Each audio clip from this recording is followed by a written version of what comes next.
Hey everybody, it's Marcus. Welcome back to the April 2022 Tesla Solar Panels and Powerwalls update. It has been a month. We had a baby, so our world has been turned upside down in the most amazing way possible. I'm exhausted, I'm tired, but it's the most beautiful thing in the world, and our lives are changed forever. With that being said, it's been different around here. We're home, we're both home now. So we're not commuting, not charging the cars for free at work anymore, doing a ton more laundry with the baby stuff.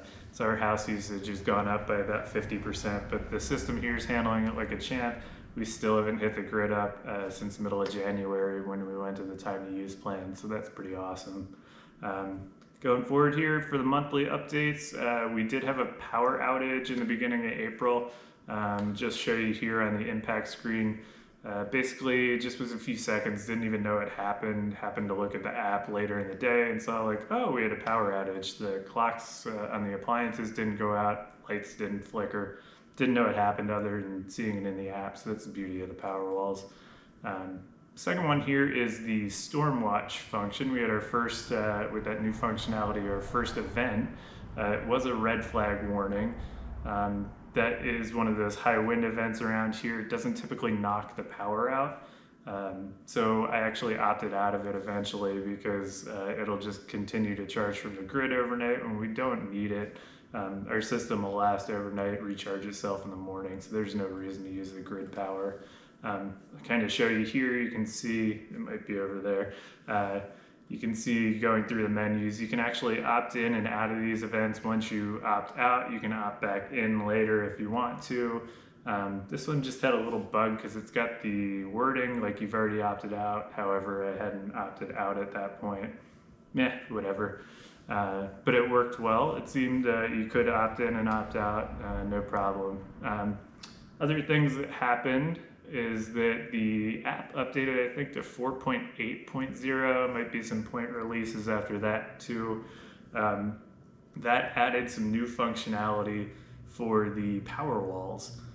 If you click in the menu on the Powerwall, in the settings menu, I should say, and scroll all the way down to the bottom, you'll see a couple new settings.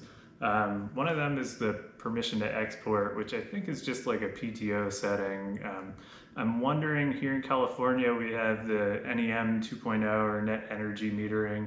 We're talking about moving it to 3.0, which would decrease the rates that we get from the utility company.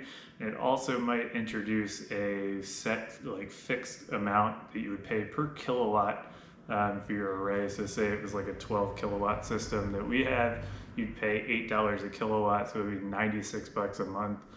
So I'm kind of wondering if this ability that they're giving you to export or not might be tied to somebody having a system that's behind the grid. Not too sure. We'll kind of see what happens with that a little bit later on. One of the other things here is grid charging. That's kind of an interesting one. You're gonna have to look at your interconnection agreement that you signed with your utility company. Also, if you took the tax credit, the 26% or so that it is, stipulates that I believe 100% of your energy has to be from the renewable source, which would be the solar panels.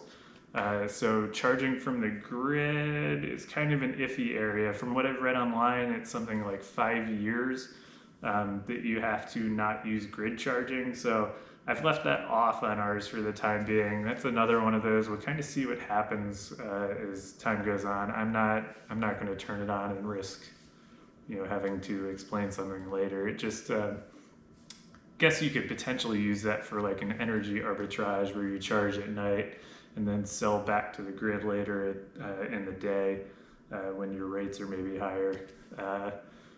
With that being said, there is another option. Some people may see it, some people may not. My system, unfortunately, I can't see it. There is like an export everything or an export only solar function. What this does apparently is makes it so that you can export the contents of your batteries during later times. So say I charge it up in off-peak in the morning, because ours are all east-facing panels. That would actually allow you to send it back to the grid during peak times. So you get more bang for your buck kilowatt hour wise. Unfortunately, with PG&E here, I believe from what the support people for Tesla said, I have 3 Powerwalls, and the limit for that is 2 Powerwalls. It's just kind of rolling out now, kind of seeing the first hints of it or whatever online. So we'll see how that kind of develops.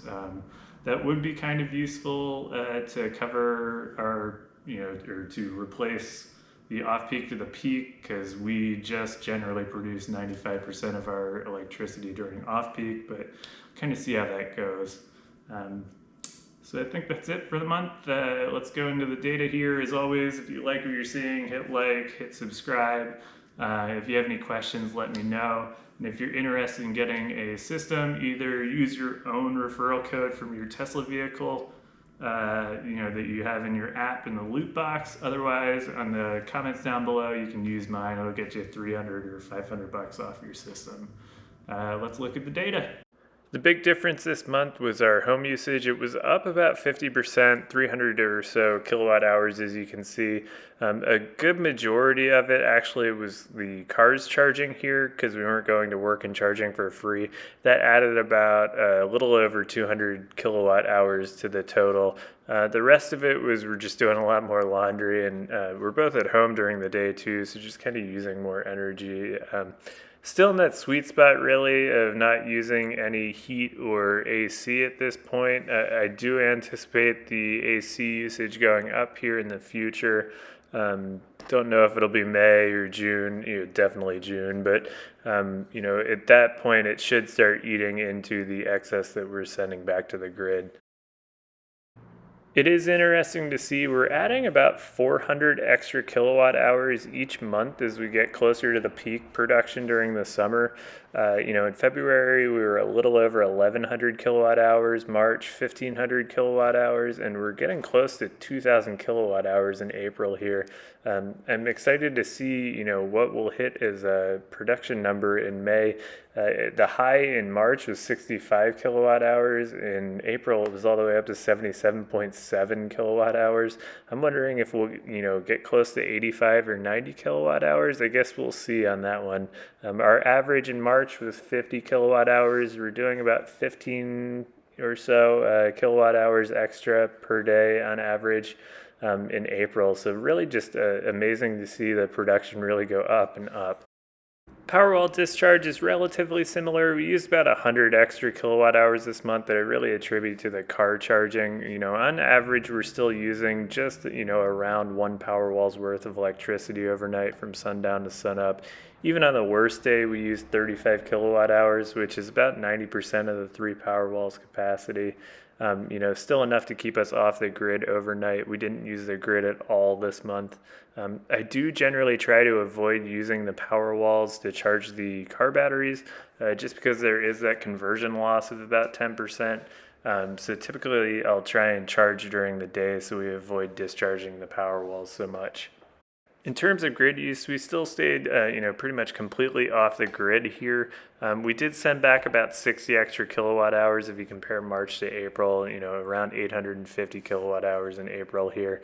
200 kilowatt hours of that would have been the cars charging here. So, had I charged at work, that number would be bigger. I do anticipate charging at work more in the future. However, I do see the AC usage, eventually coming in here. So I'm not sure how much larger this net grid use number is going to be. In terms of excess solar credits, we're definitely going to get a check at the end of the year, at our true up. So I'm not too worried about that. On average, we only sent back about 3 extra kilowatt hours or 28 kilowatt hours here. Our biggest day was 48 almost kilowatt hours back to the grid. Pretty awesome. So hope you enjoyed the video this month. Hopefully we'll get more out here. Hopefully I'll have some more free time, and hope you enjoy.